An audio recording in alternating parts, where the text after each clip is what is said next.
Welcome to episode 90 of the Peak Performance Podcast. Today we explore the legendary Serge Nubret, a man who carved his physique with methods that defied convention and continue to challenge modern bodybuilding wisdom, known as the Black Panther for his sleek aesthetic build and feline grace. Nubret represented something different in the golden age of bodybuilding. While his contemporaries lifted heavy and ate massive amounts, Nubret pursued volume, finesse, and simplicity. His approach wasn't just about building muscle, it was about crafting a work of art. In this episode, we'll journey through his training philosophy, compare his methods to both golden age icons and modern bodybuilders, examine how his approach prevents injuries while acknowledging its limitations, and provide you with a practical workout schedule inspired by his timeless wisdom. This is part 2 of 2 on Serge Nubret, Nubret's philosophy versus top 10 training methods. Comparing Serge Nubret's training philosophy against the 10 most influential modern training methodologies reveals distinct advantages and limitations across different training goals. Each method represents a different balance of volume, intensity, frequency, and specificity. Understanding these trade-offs helps identify which approach or combination of approaches best serves individual needs, goals, and constraints. High-intensity training. Nubret's approach is superior for injury prevention and longevity, but inferior for time efficiency and maximum strength development. It accomplishes more in less time, but with higher injury risk. German volume training. Similar volume philosophy, but Nubret's shorter rest periods and higher frequency create superior pump and work capacity. GVT causes more fatigue per session with longer recovery requirements.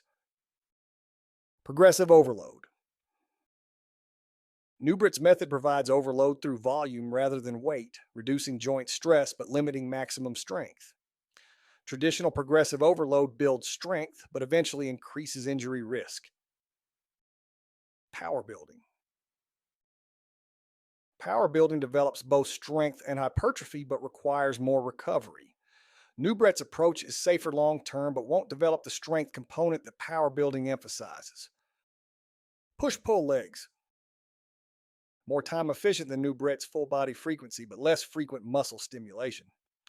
Nubret's approach keeps protein synthesis elevated more consistently through frequent training. Body part splits. Allows extreme volume per session but long recovery between training same muscle. Nubret's frequent training may be superior for natural athletes who don't recover as quickly from destruction. Upper-lower split. Balanced approach between frequency and volume. Nubret's method provides more frequent stimulation but requires more total training time and work capacity development. 5x5 training. Superior for strength development but higher injury risk and less hypertrophy focus. Nubret's approach builds muscle more directly but won't develop foundational strength like 5x5. West side barbell. Highly effective for powerlifting but complex and demanding. Nubret's simplicity and safety profile make it more sustainable for non-competitive lifters seeking longevity. 531 method. Patient progression with submaximal loads balances strength development and safety. Nubret's approach is even safer but develops less absolute strength over time. The pattern emerging from these comparisons is clear. Nubret's approach excels at injury prevention, training longevity, and sustainable muscle development. It falls short for time efficiency, maximum strength development, and athletic power. The best approach for most people likely involves borrowing principles from multiple methodologies rather than rigidly following one. Using Nubret's high-volume, moderate-weight philosophy for most training, while occasionally incorporating heavier strength work could provide the benefits of both approaches while minimizing their respective limitations. Superior injury prevention. The evidence. The claim that Serge Nubret's training philosophy is superior for injury prevention deserves detailed examination with supporting evidence and mechanisms. Joint injuries in resistance training typically fall into 2 categories: acute injuries from excessive load exceeding tissue capacity, and chronic overuse injuries from cumulative stress exceeding recovery capacity. Nubret's approach addresses both mechanisms through its moderate loading and attention to movement quality. Load management. Using weights at 60 to 70% of one rep maximum keeps joint compression forces well within safe ranges while still providing adequate muscle stimulus. Form preservation. Moderate weights allow maintaining perfect technique throughout entire sets, preventing compensatory movement patterns that cause injury. Tissue conditioning. Frequent training with manageable loads conditions tendons and ligaments gradually, allowing adaptation without exceeding healing capacity. Recovery balance. Distributed volume across multiple sessions prevents any single workout from creating excessive damage requiring extended recovery. Research on resistance training injuries consistently shows that the primary risk factor for acute injury is attempting loads beyond what proper form allows. Studies of powerlifting injuries show injury rates increase dramatically when lifting above 90% of one rep maximum, with shoulder or lower back and knee injuries being most common. By contrast, moderate weight training with proper form shows injury rates comparable to walking or swimming. Nubret's self-imposed ceiling of 70% one rep maximum effectively eliminated acute injury risk from excessive loading. The chronic injury prevention mechanism is equally important but often overlooked. Tendons and ligaments have poor blood supply, healing slowly compared to muscles. Heavy training can damage these tissues faster than they recover, eventually causing tendinitis, tendinosis, or complete rupture. The high blood flow from Nubret's pump-focused training enhanced nutrient delivery to these poorly vascularized tissues. Additionally, his frequent training prevented the deconditioning that occurs during extended rest periods when tissues lose conditioning and become vulnerable to injury upon returning to intense training. Heavy training injury rate.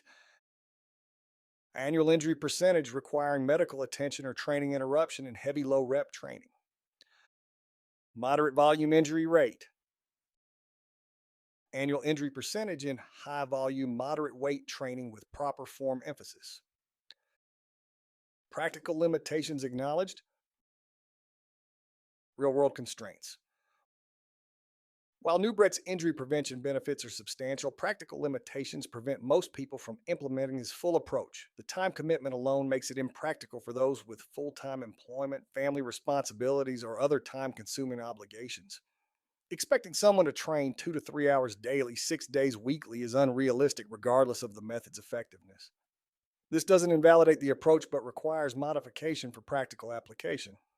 The work capacity required also limits applicability. Someone cannot simply start training with Nubret's volume and frequency without preparation. Building the cardiovascular endurance, muscular endurance, and recovery capacity to handle his training requires months of gradual progression. Starting too aggressively leads to overtraining, injury from fatigue-compromised form, or burnout from the demanding schedule. Individual variation. Not everyone responds equally to high-volume training. Research on training response shows significant individual variation, with some people being high responders who gain muscle easily and others being low responders, requiring more stimulus. Additionally, some individuals have naturally poor recovery capacity due to genetics, stress levels, sleep quality, or other factors. For these individuals, high-frequency training creates accumulated fatigue rather than productive adaptation. The lack of strength development also becomes problematic for certain populations. Older adults need strength training to prevent falls and maintain independence. Athletes require strength for their sports. Even general fitness enthusiasts benefit from functional strength for daily activities. While Nubret's approach builds some strength, it won't develop maximum force production capacity. The psychological aspect deserves consideration as well. Nubret possessed extraordinary mental discipline and found deep satisfaction in his training approach. Many people find high-volume training mentally exhausting or boring. They need variety, challenge, and progression in the form of increasing weights to maintain motivation. A method that someone cannot sustain psychologically will fail regardless of its physiological effectiveness. Training adherence over years and decades matters more than the theoretical superiority of any particular approach. Long-term adherence rate, percentage of people who maintain high-volume training protocols for more than 1 year. Moderate program adherence, percentage maintaining balanced moderate intensity programs long term. These limitations don't diminish the value of Nubret's philosophy, but contextualize it. For professional bodybuilders with abundant time and recovery resources, his approach offers significant benefits. For natural athletes with limited time who value both strength and aesthetics, a hybrid approach incorporating his principles alongside other methods makes more sense. The key is understanding that no single training philosophy is optimal for everyone in all situations. Nubret's approach is a valuable tool in the training toolbox, not a universal prescription. Example workout schedule, modified Nubret approach. Creating a practical workout schedule inspired by Serge Nubret's philosophy requires balancing his core principles with realistic time constraints and recovery capacity for the average person. This modified approach maintains the emphasis on high volume, moderate weights, short rest periods, and frequent training, while condensing session length and incorporating necessary modifications for sustainability. The following schedule assumes 4 to 5 hours weekly training availability, adequate sleep and nutrition, and the goal of building muscle with injury prevention as a priority. Monday, upper body push focus. Chest and shoulders emphasized with supporting triceps work 60 to 75 minutes. Tuesday, lower body quad focus. Quadriceps and calves emphasized with supporting glute work 60 to 75 minutes. Wednesday, active recovery. Light cardio, stretching, or complete rest depending on recovery status. Thursday, upper body pull focus. Back and rear delts emphasized with supporting biceps work 60 to 75 minutes. Friday, lower body hamstring focus. Hamstrings and glutes emphasized with supporting calf work 60 to 75 minutes. Weekend recovery. 2 full days of rest, allowing supercompensation and tissue healing. This schedule trains each major muscle group twice weekly, matching Nubret's frequency principle while condensing individual sessions to 60 to 75 minutes. The split by movement pattern rather than individual body parts allows logical exercise grouping and ensures no muscle group is neglected. The inclusion of a midweek active recovery day prevents accumulated fatigue, while 2 weekend rest days ensure adequate recovery for natural athletes without pharmaceutical assistance. Monday workout, upper body push. The Monday upper body push session emphasizes chest and shoulders while including triceps work. Following Nubret's principles, use weights allowing 12 to 20 repetitions per set with good form, rest 30 to 60 seconds between sets, and focus intensely on muscle contraction rather than weight moved. The goal is achieving maximum pump and muscle engagement, not setting personal records or demonstrating strength. Incline dumbbell press. 4 sets of 15 repetitions, emphasizing upper chest development with controlled tempo and full range of motion. Flat barbell bench press. 5 sets of 12 repetitions, focusing on mid-chest with continuous tension by not locking out at top. Cable flies. 4 sets of 20 repetitions, isolating chest with constant tension throughout movement. Dumbbell shoulder press. 4 sets of 15 repetitions, building shoulder mass with strict form. Lateral raises. 5 sets of 20 repetitions, targeting side delts with moderate weight and perfect form. Triceps pushdowns. 4 sets of 20 repetitions, finishing triceps with high reps and strong contraction. Rest periods should be strictly controlled between 30 and 60 seconds, using a timer if necessary. This is shorter than most people naturally rest, creating the continuous work that generates Nubret's signature pump. The weights should feel relatively light at first, but become challenging by the final sets due to accumulated fatigue. If completing all prescribed repetitions easily, increase weight slightly next session. If unable to reach the minimum repetitions with good form, decrease weight, Form is paramount. Never sacrifice technique to complete repetitions or use heavier weight. Mental focus during this workout should emphasize feeling the target muscles work. During incline presses, concentrate on the upper chest, contracting to press the weight. During flies, focus on squeezing the chest at peak contraction. This mind-muscle connection transforms the workout from simply moving weight to deliberately contracting muscles, which was central to Nubret's philosophy. Many people train with their egos, constantly chasing heavier weights and personal records. This workout requires parking your ego and training with your muscles, letting the pump and burn guide intensity rather than numbers on the weight stack. Tuesday workout, lower body quad focus. Tuesday's lower body session emphasizes quadriceps development while including supporting work for glutes and calves. Lower body training with Nubret's philosophy requires particular attention to form because the larger muscles and heavier weights involved create more injury potential if technique breaks down. Focus on controlled tempo, full range of motion, and constant tension rather than maximum weight or explosive movement. Leg press. 5 sets of 20 repetitions, developing overall leg mass with feet positioned for quad emphasis. Front squats. 4 sets of 15 repetitions, targeting quads while maintaining an upright torso and controlled descent.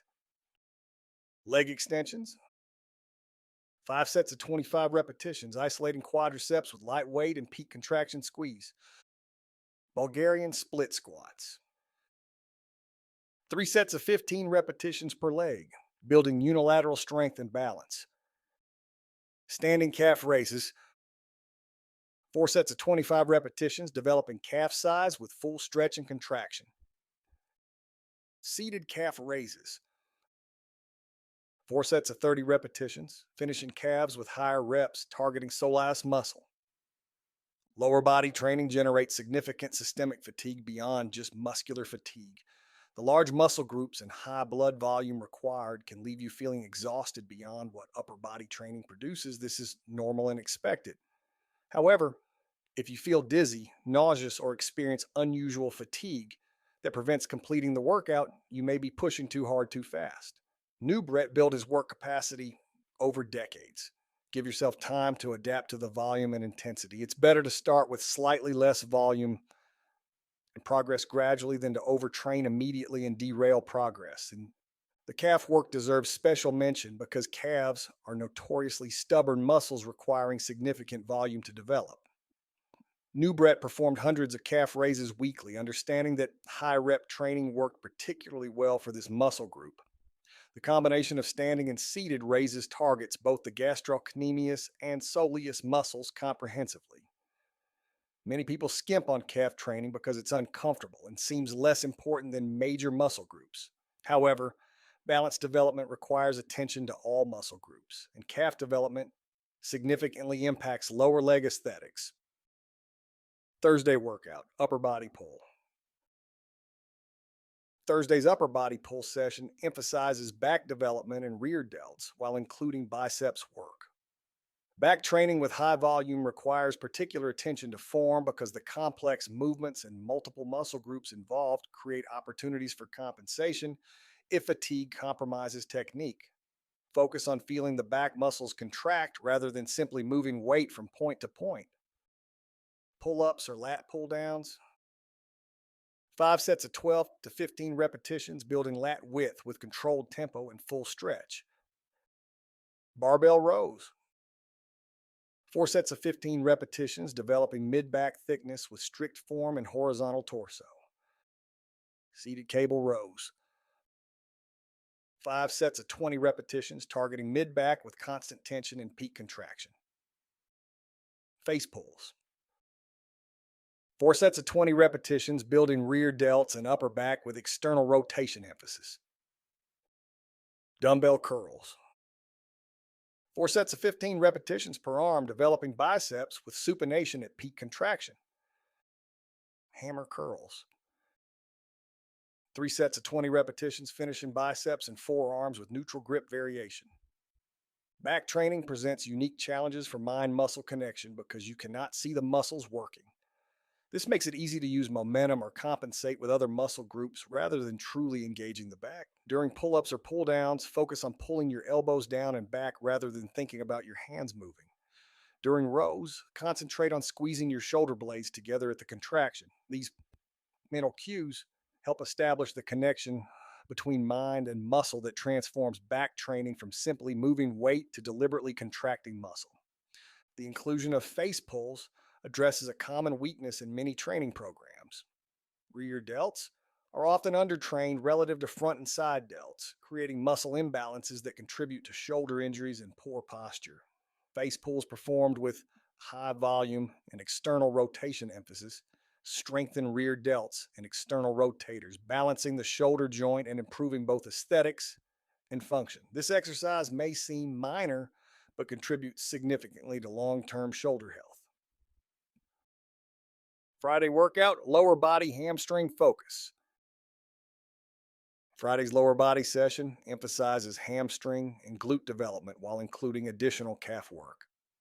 Hamstrings are often underdeveloped relative to quadriceps in modern training because compound movements like squats emphasize quads while hamstrings receive less direct stimulus. Dedicated hamstring training balances lower body development and reduces knee injury risk by ensuring adequate posterior chain strength.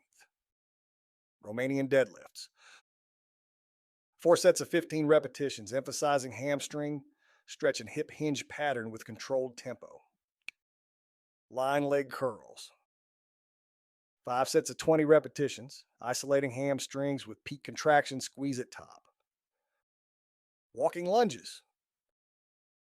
3 sets of 20 steps per leg, developing glutes and overall leg strength with balance component. Hip thrusts. 4 sets of 20 repetitions, maximizing glute activation with peak contraction hold. Seated leg curls. 4 sets of 25 repetitions, finishing hamstrings from different angle than lying curls. Standing calf raises. 4 sets of 30 repetitions, additional calf volume for stubborn muscle development. Romanian deadlifts are perhaps the most effective hamstring exercise, but also the most technically demanding. Proper execution requires maintaining a neutral spine, hinging at the hips rather than squatting, and feeling the hamstrings stretch as you lower the weight. Many people turn Romanian deadlifts into a back exercise by rounding their spine or into a squat by bending their knees excessively. The movement should feel like a hamstring stretch with weight, not like a pulling exercise. If you cannot feel your hamstrings working intensely, video your form or seek coaching to correct the movement pattern. Hip thrusts have gained popularity recently as research demonstrates their superior glute activation compared to squats and lunges. The movement may look unusual, but provides unmatched glute development when performed correctly. At the top of the movement, your knees, hips, and shoulders should form a straight line with glutes fully contracted. Hold this position briefly before lowering, focusing on the glute squeeze. Many people rush through hip thrusts or use momentum rather than deliberately contracting glutes, which diminishes effectiveness. Like all exercises in this program, quality of contraction matters more than weight used or speed of movement. Nutrition to support the schedule. Supporting this training schedule requires adequate nutrition without the extremity of Nubret's approach. The modified schedule creates substantial energy expenditure and muscle damage, requiring sufficient calories and protein for recovery and growth. However, the average person doesn't need 3 to 4 pounds of meat daily. A more practical approach provides adequate protein while incorporating nutritional variety that Nubret's diet lacked. Protein targeted. Consume 0.8 to 1.0 grams per pound of body weight daily, roughly 150 to 200 grams for most people, from varied sources including meat, fish, eggs, and dairy. Carbohydrate timing. Emphasize carbohydrates around training windows, consuming 100 to 200 grams daily depending on activity level and goals, primarily from rice, potatoes, and fruit. Healthy fats. Include moderate healthy fats from fatty fish, olive oil, nuts, and avocados, targeting 50 to 80 grams daily for hormone production and nutrient absorption. Vegetable inclusion. Consume 3 to 5 servings of vegetables daily for micronutrients, fiber, and overall health, focusing on easily digestible cooked options. A practical daily eating structure might include a morning meal after training with protein and carbohydrates for recovery, a midday meal with protein, vegetables, and moderate carbohydrates to sustain energy, and an evening meal with protein, vegetables, and minimal carbohydrates to support overnight recovery without excess calories. This provides consistent amino acid availability similar to Nubret's approach while incorporating nutritional variety and micronutrient density his diet lacked. Sample daily menu. Post-training, 6 ounces, grilled chicken, 1 cup white rice, vegetables. Midday, 8 ounces lean beef, sweet potato, mixed vegetables. Evening, 8 ounces salmon, large salad with olive oil dressing. Snacks, Greek yogurt, fruit, or protein shake if needed for total protein target. Nutritional breakdown. Total protein, approximately 180 grams. Total carbohydrates, approximately 150 grams. Total fats, approximately 60 grams. Total calories, approximately 2,400 calories. Adjust portions based on individual size, activity level, and goals. This nutritional approach maintains Nubret's principle of consistency and whole food emphasis while incorporating modern understanding of nutritional variety and micronutrient needs. The protein intake is high but not excessive, supporting muscle recovery without unnecessary surplus. The carbohydrate timing emphasizes post-training intake when glycogen replenishment is most beneficial. The vegetable inclusion addresses the most significant deficiency in Nubret's approach. Most importantly, this eating pattern is sustainable long-term without requiring obsessive tracking or extreme restriction of any food group. Progression and adaptation strategy. Implementing this modified Nubret approach requires systematic progression to build the work capacity as full method demands. Beginning with the full volume and frequency would overwhelm most people, leading to overtraining, injury, or burnout. A progressive implementation over 12 to 16 weeks allows adaptation to the unique demands of high volume, short rest training while minimizing negative side effects. Weeks 1 through 4. Foundation phase. Reduce sets by half from the full program. Rest 60 to 90 seconds between sets. Focus on learning exercises and establishing mind-muscle connection. This builds work capacity gradually while perfecting technique. Weeks 5 through 8, volume increase phase. Increase to 75% of full program sets. Reduce rest to 60 seconds. Begin emphasizing the pump and continuous tension. Adaptation to higher volume occurs during this phase. Weeks 9 through 12, intensity phase. Progress to full program volume, reduce rest to 45 to 60 seconds. Focus intensely on muscle contraction over weight moved. Full Nubret style training and intensity is reached. Week 13. Onward. Maintenance and progression. Continue full program while gradually increasing weights when repetition targets become easy. Add sets if recovery capacity improves. Monitor for signs of overtraining. Progress tracking should focus on multiple metrics beyond just weight lifted. Track your pump quality, how muscles feel during and after training, recovery quality between sessions, and overall energy levels. Nubret gauged his training effectiveness by these subjective markers rather than obsessing over progressive overload and weight lifted. If you're achieving exceptional pumps, recovering well, and seeing physique improvements, the program is working regardless of whether you're adding weight to the bar weekly. Positive adaptation signs. Strong muscle pumps during training, good recovery between sessions, steady physique improvements, consistent energy levels, enthusiasm for training, sleeping well. Overtraining warning signs. Persistent muscle soreness, declining performance, poor sleep quality, decreased motivation, elevated resting heart rate, increased injury susceptibility, mood disturbances. If overtraining signs appear, immediately reduce volume by 25 to 50%, add an extra rest day, and ensure nutrition and sleep are optimized. High frequency training requires exceptional recovery capacity. Life stress, poor sleep, inadequate nutrition, or insufficient recovery between sessions can tip the balance from productive training to destructive overtraining. Being honest about your recovery capacity and adjusting training accordingly demonstrates maturity and wisdom that leads to better long-term results than stubbornly following a program that exceeds your current capacity. Closing thoughts. The legacy of Serge Nubret. Serge Nubret's approach to bodybuilding represents something increasingly rare in modern fitness culture: a sustainable, injury-conscious methodology that prioritizes longevity and aesthetics over short-term gains or maximal numbers. His physique remained impressive into his 60s, testament to methods that enhanced rather than destroyed his body.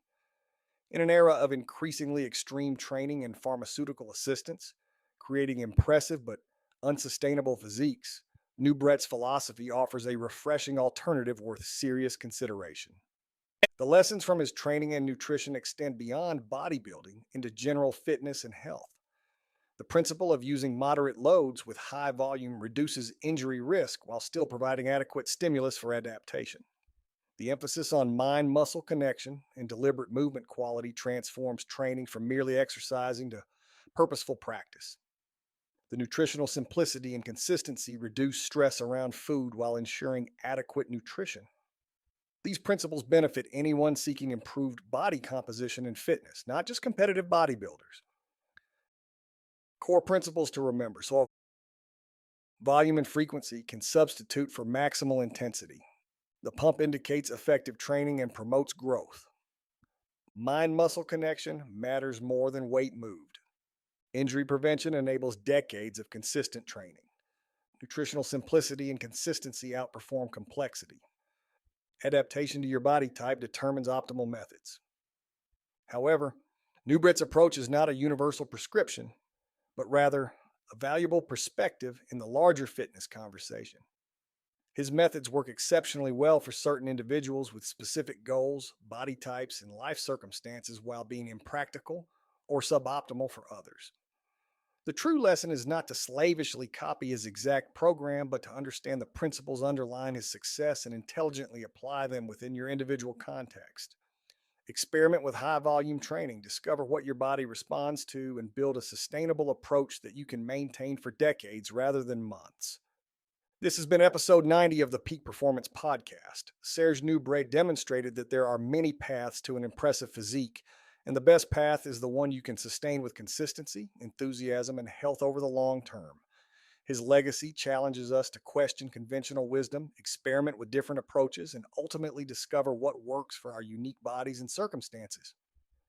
Thank you for joining us on this exploration of one of bodybuilding's most unique and underappreciated icons. Until next time, train smart, stay healthy, and pursue your peak performance with patience and wisdom.